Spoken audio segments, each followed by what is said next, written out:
Bismillahirrahmanirrahim. Assalamualaikum warahmatullahi wabarakatuh.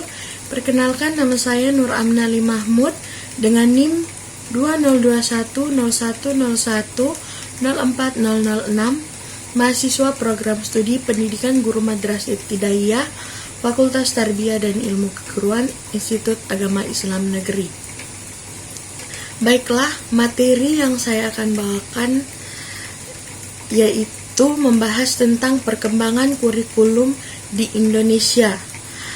Adapun tugas ini bertujuan untuk memenuhi mata kuliah seni budaya dan prakarya dengan dosen pengampuh Bapak Muhammad Ilham SPD MPD. Langsung saja kita ke materi. Pengertian kurikulum secara etimologi berasal dari bahasa Yunani, yaitu kurir atau pelar dan kurer atau lintasan lari. Secara istilah, sejumlah mata pelajaran yang harus diselesaikan oleh siswa dari awal hingga akhir program demi memperoleh kelulusan atau ijazah. Undang-Undang Nomor 20 Tahun 2003 menyatakan seperangkat rencana dan pengaturan mengenai tujuan, isi dan bahan pelajaran serta cara yang digunakan sebagai pedoman penyelenggara kegiatan pembelajaran guna mencapai tujuan pembelajaran. Adapun faktor yang mempengaruhi perubahan kurikulum, yang pertama yaitu bebasnya sejumlah wilayah tertentu di dunia dan kekuasaan kolonialis. Yang kedua, perkembangan iptek yang pesat.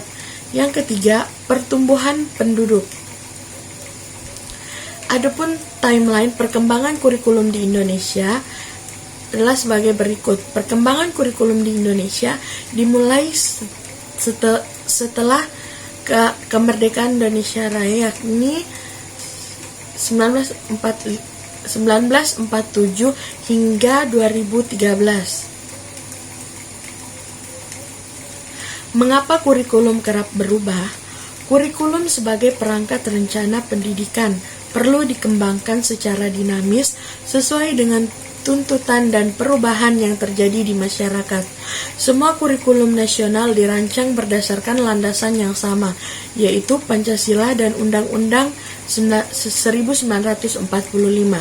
Perbedaannya pada penekanan pokok dari tujuan pendidikan serta pendekatan dalam merealisasikannya. Yang pertama, Rencana Pelajaran 1947. Perubahan orientasi pendidikan Belanda, kepentingan nasional, mulai diterapkan 1950. Isi kurikulum, daftar mata pelajaran dan jam pengajaran, serta garis-garis besar pengajaran, mengurangi pendidikan pikiran dan mengutamakan pendidikan watak. Yang kedua, Rencana Pelajaran Terurai 1952. Silabus mata pelajaran sudah jelas, seorang guru mengajar satu mata pelajaran. Rencana pelajaran harus memperhatikan isi pelajaran yang dihubungkan dengan kehidupan sehari-hari. Yang ketiga, Kurikulum 1964, Rencana Pendidikan Sekolah Dasar. Pembelajaran diputuskan pada program Pancawardhana yang meliputi pengembangan daya cipta, rasa, karsa, karya, dan moral. Pendidikan dasar lebih menekankan pada pengetahuan dan kegiatan fungsional yang praktis, sehingga setiap pelajaran yang diajarkan di sekolah dapat berkolerasi positif dengan fungsional praktis siswa dalam masyarakat. 5 kelompok bidang studi: moral, kecerdasan, emosional atau arsitek, keprigelan atau keterampilan, dan jasmani. Yang keempat, Kurikulum 1964. Kurikulum 1964 Pancawardhana, pembinaan jiwa Pancasila, pengetahuan dasar, kecakapan khusus. Perwujudan dari perubahan orientasi pada pelaksanaan Undang-Undang 1945 secara murni dan konsekuen. Tujuan Pancasila sejati, kuat, dan sehat jasmani, mempertinggi kecerdasan dan keterampilan jasmani, moral, budi pekerti, dan keyakinan agama. Isi pendidikan, kegiatan mempertinggi kecerdasan dan keterampilan, serta mengembangkan fisik yang hebat dan kuat. Yang kelima, kurikulum 1975. Prosedur pengembangan sistem internasional atau PPSI yang memuat 3 hal, yaitu metode, materi, dan tujuan pengajaran diperinci. Satuan pelajaran, rencana pelajaran setiap satuan bahasan. Yang pertama, petunjuk umum. Yang kedua, tujuan instruksional khusus atau TIK. Yang ketiga, materi pelajaran. Yang keempat, alat pelajaran. Yang kelima, kegiatan belajar mengajar. Yang keenam, evaluasi. Yang keenam, kurikulum 1984.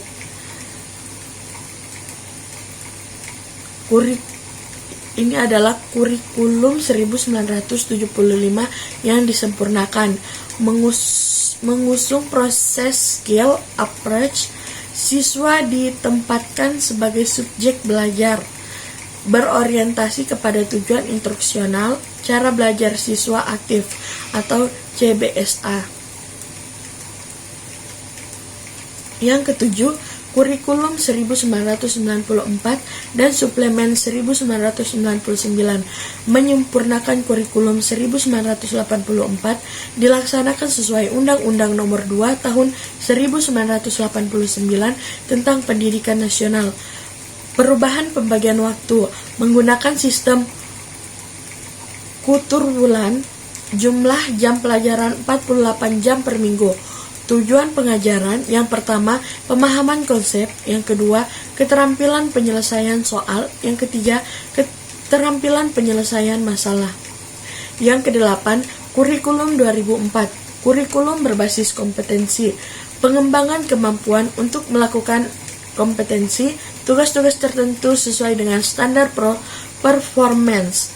Hasil dan dampak yang diharapkan muncul pada diri peserta didik melalui serangkaian pembelajaran yang bermakna, keberagaman yang dapat dimanifestasikan sesuai dengan kebutuhannya.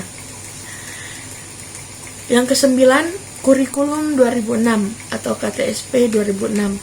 Guru lebih diberikan kebebasan dalam merencanakan pembelajaran sesuai dengan lingkungan dan kondisi siswa serta kondisi sosial.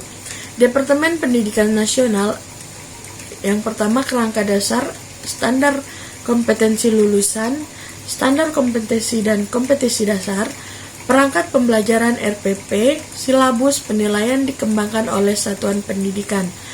Tujuan KTSP yaitu tujuan pendidikan nasional serta kesesuaian dengan kekhasan kondisi dan potensi daerah, satuan pendidikan dan peserta didik. Yang ke-10, kurikulum 2013. Alasan lahirnya kurikulum 2013, persepsi masyarakat. Yang pertama, terlalu menitik beratkan pada aspek kognitif.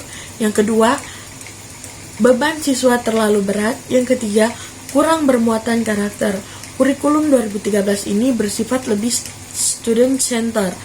3 aspek penilaian dalam K13.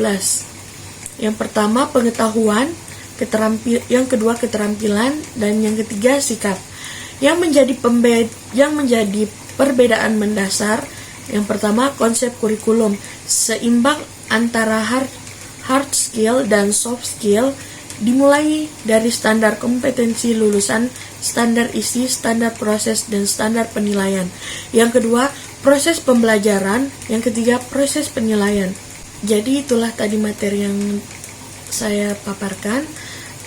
Berikut adalah kesimpulan yang dapat kita ambil, yaitu Pasca kemerdekaan, kurikulum pendidikan nasional telah mengalami beberapa kali perubahan, yaitu pada tahun 1947, 1952, 1964, 1968, 1975, 1984, 1994, 2004, 2006, dan 2013. Perubahan tersebut merupakan konsekuensi logis dari terjadinya perubahan sistem politik, sosial, budaya, ekonomi, dan etik dalam masyarakat berbangsa dan bernegara.